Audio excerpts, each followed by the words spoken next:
Hello friends, my name is Bhagavati and I'm here today to talk a little bit about Ananda music. Ananda music has been pretty much my life since about 1999. Before that, I was a flutist, a classical flutist in the San Francisco Bay Area. That was my career, it's how I made my living. And when I look back on it, I realized that for many years I was kind of looking for Ananda music and I didn't even know it, because I was attracted to music that lifted my spirits, music that made me feel happy, sometimes to the embarrassment of myself in the midst of other orchestral musicians who were very serious, and I liked the Leroy Anderson happy music. So that was kind of my MO, even way back then. And so the very first things that I heard about Ananda and Ananda music was actually from a fellow orchestral musician. Her name was Donnell Page, and she's on many Ananda music recordings, even though she was not part of Ananda. And so one time she and I were playing at we were at a rehearsal of, I think it was Santa Cruz Symphony, and we were on a break. And she happened to mention that she had done some recording at this place past Grass Valley in Northern California. I'd never heard of Grass Valley. She didn't mention Ananda by name. She just said it was a spiritual community. And she recorded there. And I thought, a spiritual community where music is important enough that they have a recording studio. That's interesting. So, and that was it, and little hints like this were coming for about 10 years, actually, before I stepped foot in an Ananda community. So that finally happened in 1998. And, I was looking for meditation. And so I learned to meditate. But then I came to a few Sunday services. And something happened when the choir sang. Again, I was a professional musician. I had performed at many, many churches, been hired for all kinds of different things. And I thought to myself, wait a minute, this is not how church choirs usually sound. There was an energy, there was something, I didn't know what it was. And it really intrigued me. So that kind of got my attention, but still I was actually part of a different spiritual group at that time. So I was like, okay, well, this is interesting, but whatever. And then I continued to meditate. I took Kriya. I ended up moving to the community. The other spiritual group kind of fell by the wayside because I finally realized I had found my spiritual home at Ananda. And so at that point, all I can say is Divine Mother really got to work on me, because I moved to the community in Palo in August of 1999. And in order to do that, I was a flute teacher. I had a lot of students. I finally was ready to make the plunge and move to the community. And then promptly 50% of my students quit. And all of a sudden I was in a financial crisis, and I had just moved to the community. And then right about the same time, I learned that there was going to be a choir tour, that the Ananda choir, a combined choir of musicians and singers from all over, was going to go to Italy in May of 2000. So I heard about this probably around October or so, September, October of 99. And we were going in May of 2000. And I was in a financial crisis. But I knew I had to go. I knew I had to go. There was just no ifs, ands, or buts. So I went, how am I going to do this? And I moved to just one room. I moved out of the apartment into just a single room. I took part-time jobs. I volunteered to do things that brought down my rent. And I wrote to Lisa Powers, who was the person organizing the tour. I'd never met her. I'd never even I had been to Ananda Village twice. Once to take Kriya and once for the Kriya retreat. And so I wrote to her and said, you don't know me, but I want to go on the choir tour. Here's $125 for my deposit. I mean, actually, it was a $5,000 trip. And I think by that time we were supposed to have at least 500 down. But I was like, this is what I can send, and I will send more. later, and she's a good friend now, and later we compared notes, and she remembers thinking, who is this person? So the interesting thing is, I hadn't sung in a choir since I was in 4th grade. Well, and that wasn't even a choir, that was just in class. As I say, I was a flutist, but there was another flutist already going, so they didn't need me to play flute. So it was like, well, I'm going to sing in the choir. I have a low voice. They already had enough altos. Well, I guess I'll sing soprano. So there I was, going to Italy as part of a choir, singing soprano, these really high notes I don't even have, but I had to go. And then there was the money. So I thought, well, I can do some recitals, I can do some concerts to try to raise some money. And Diana, who is a wonderful, wonderful Ananda minister, she said, well, what you have to do is you have to have a product. You have to have a CD. And I thought, no way, Diana. I mean, this is January and the trip is in May. And this was back in the days when you couldn't just do everything yourself. You had to actually go to disc makers, and you had to order 1,000 in order to get it at a good price. And it took time. But you know what? I won't go into all the details, but miracle after miracle after miracle happened. And by the time March rolled around, I had a CD. I was able to raise the $5,000. And that CD is still around. It's called Illuminating Grace. It's just flute and guitar. And sometime I should share more details about it, because it was a tremendously spiritually growing time for me. So that's how I got to go on the choir tour. So my experience on the choir tour was really quite incredible, and just full of many, many wonderful experiences. Swami sang with us during the concerts. But then something that happened between when I moved to the community and when I went on the choir tour is what happened in terms of me as a flutist when I came to Ananda. So the first thing I want to mention is that the first time I met with Asha Praver, who was the minister and still is the minister, spiritual director of Ananda Palo Alto, the first conversation that we had, one of those where it's like, well, now I'm here, how can I serve? What's my role? How do I fit in? Well, I mentioned, of course, that I was a flutist and that I have often done benefit concerts and things like that at the different church homes that I've had. And I received absolutely no energy from her around that. I don't know if she even remembers this, but it was like I mentioned that, no response, end of story. And I went, interesting. Most of my life, people have been like, ooh, you play flute. Nothing. So I just went forward singing in choir, and just hardly anybody even knew that I played the flute.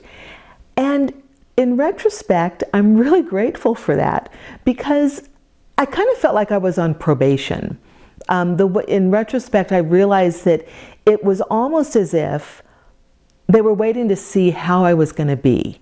They were waiting to see, oh, am I going to be like, ooh, I'm a professional musician, and so you should listen to me. And instead, it was like, I'm just another devotee, and I'm just another choir member. I'm nobody special. And on the spiritual path, that's the whole goal. The whole goal is to put our ego aside, to put our past and our history and everything aside, to be in the present moment and see what God wants to do through us.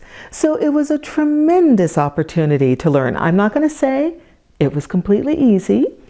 I had my moments where, it's like, well, don't you realize, I'm a great musician? But I was able to let those moments go and get past it. And then an interesting thing happened. Somebody who did know that I was a flutist insisted on giving my resume to the music director at the time, Agni, and David Miller, who were recording the CD Secrets of Love. and they'd been working on it for a number of years.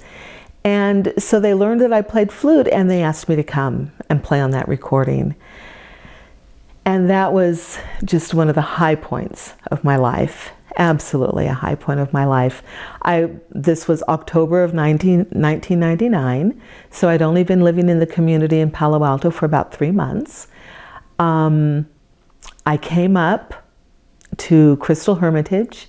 I was able to stay at the Hermitage for the whole weekend, about 3 nights, playing Swami's music every day. Just being in the Hermitage, oh my goodness, it was just an absolutely blissful experience. I joked with Agni and David saying, we would finish late at night and I would be like, I'm not going to leave. You're going to think I went home, but I'm going to still be here in the Hermitage, and there'll be noises that people will hear, and it'll be the ghost of the Hermitage. It's like I was just not going to leave. I was going to stay forever, which of course was not really doable. But at that time, Swami was in Assisi, so I didn't meet him. I still had never met Swami, even though I was doing all these things. And so I think that is all I want to say about that experience. But the CD didn't come out for another year or two after that. And it's just an incredibly beautiful, beautiful CD of Swami's music. So even though I hadn't met Swami Kriyananda in person, it's not entirely true to say that I hadn't gotten to know him. I actually feel that my true first meeting with Swami Kriyananda was through his song, Love is a Magician. I had received in Palo Alto a small cassette tape. This was long before I moved to the community. I was still living in San Francisco and commuting. And I had this little sampler cassette of the music of Ananda. I didn't even know anything about the music really. So it had choir pieces, it had some chanting, and then it had some solos. And so I was listening to it while I did an art project. And I'm listening and it's like, oh, that's nice. That's nice. There was a violin thing, there was choir. And then there was this soloist. And it was a man, elderly, mature sounding man. And I remember thinking, I wonder if this is the founder. What's his name? Yeah, Swami Kriyananda. And my trained professional music brain was taking over because I was kind of listening to the pitch and the intonation and the this and the that. And I was kind of being in a little bit of a criticizing mode. And then Love is a Magician came on. And the opening chords are very kind of jazzy. And I had a thought that was kind of like, I don't know, I was just very critical. And then Swami started to sing. And I burst into tears. I just literally burst into tears and sobbed through the entire song. And I had been enough on a spiritual path at that point through other things I had explored that I knew something major was happening. And so I just sat with it. Let the tears come. And by the time it was over, I knew that Swami was the truest friend I'd ever had. And I knew him. I knew I could trust him. I knew that, that was it. That was it, done deal. He was mine, I was his, and that was that. And I feel that's how I really met Swami. One interesting aspect of Ananda music is that Swami taught us about the importance of vibration. Well, Swami and Master. The importance of vibration. And so one of the things that Swami said is that music is not a matter of taste, it's a matter of consciousness. And so what that means in an interesting way is that even though, I've been part of singing groups that have gone to other churches and sung, we don't actually return the favor. We don't invite other groups to Ananda to sing. And sometimes that can trouble people. I mean, it troubled me at the beginning. I thought it was a little weird. But the fact is, most churches don't have the same understanding of music that we have. So they're okay with, you know, a vast variety of vibrations. They're okay with pop music or classical music. And at Ananda, what we're doing is we're giving a very particular vibration that's attuned to the ray of the divine that came through Yogananda, through Swami to us. So we offer music that is attuned to that vibration. That's what Swami gave us.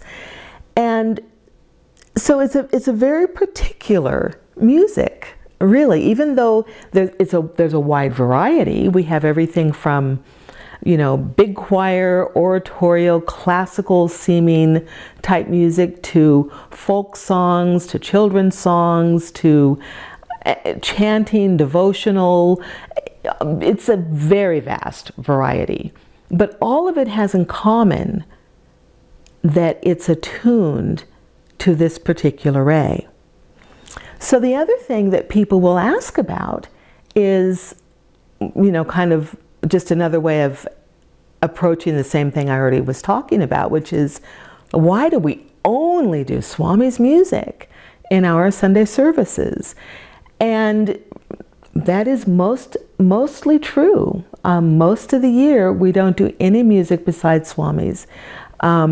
Here at Ananda Village, we bring in other music at Christmas time because we don't have that much Christmas music that Swami wrote, but the rest of the year, we dedicate ourselves to Swami's music.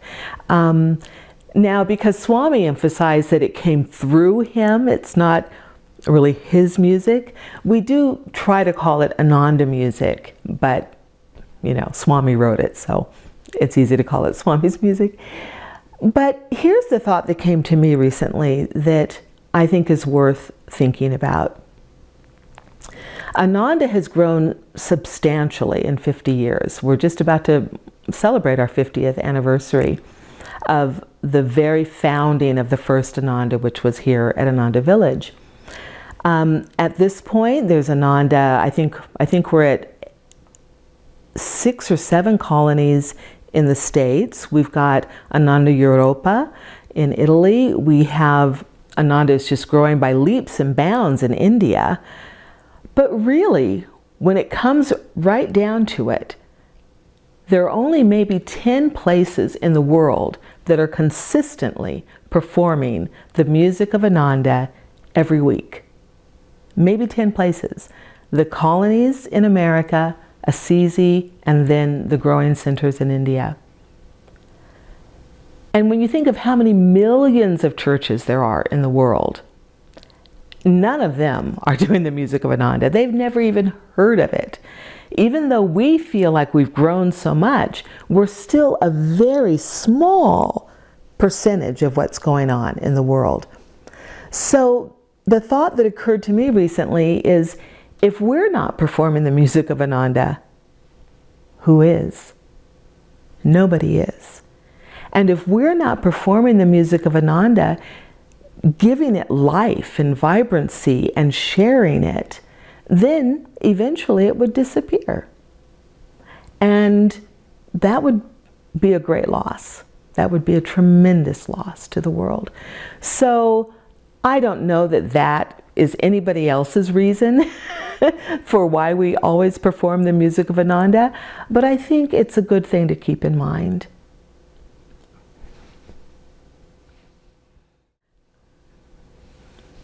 One thing that Ramesha and I have spent quite a bit of time doing when we work with living discipleship groups or give workshops is we love to talk about the role of music at Ananda. Because music has a very specific role at Ananda, whether it's how it helps us as individual devotees to open our hearts, to feel more devotion, to deepen our attunement to God, to Master, to Swamiji. And then there's also the element, and this is the part that I really kind of love thinking about, is the role of music in community.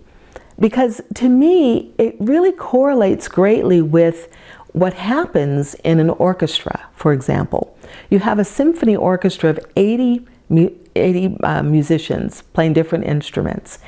And sometimes you have a lot of, like, for example, violins. You have quite a few cellos. You only have a couple of flutes. You have one person playing cymbal. And you know, it's like this big mishmash of instruments, and yet it all works together in this incredible way. And community is very much a similar thing. People do different things, different gifts and talents are called for. And so singing in choir for me is sort of like, okay, let me put it this way. One of the things that Swami would talk about is that when people wanted to help make a community happen, that it was really important that they sing together. And why? Well, when you sing in a choir, you learn to listen to one another. You learn to blend your voices with other voices. You learn to think outside of yourself. It's not just what you're doing, what you're singing, it's how it's fitting in. Are you coordinating with people? You don't always get to do it your way. You know, maybe you have an idea of what the tempo should be or whatever, but you know, you have to blend your ideas with others. I mean, you can see where I'm going with this. It just go on down the road. Intonation, you know, learning to sing or play in tune is like attuning to the guru. It's learning, it helps you practice that. And so having a choir, it actually develops the very skills that you need for living in community. Now, not everybody can sing in choir. It's not like it's required. But I feel like that's been one of the core strengths of Ananda throughout the world. Also the fact that because we're all singing and playing the same music, when I go to Italy, I can join the choir. Now, some of the songs are in Italian. I lived there for 2 years, so I can do that. But at first it wasn't easy.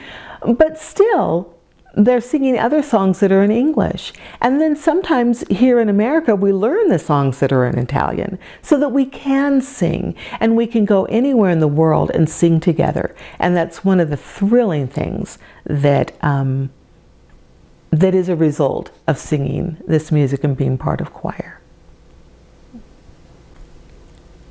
There are two things that come to my mind when I think about what Ananda music means to me.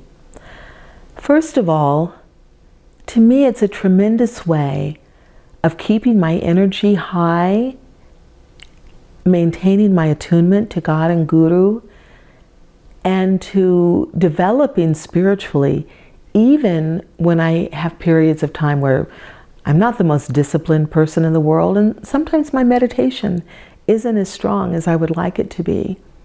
But I feel like the music always keeps me in the right range of energy, keeping me headed always in the right direction, so that I'm always able to come back no matter what happens in my life.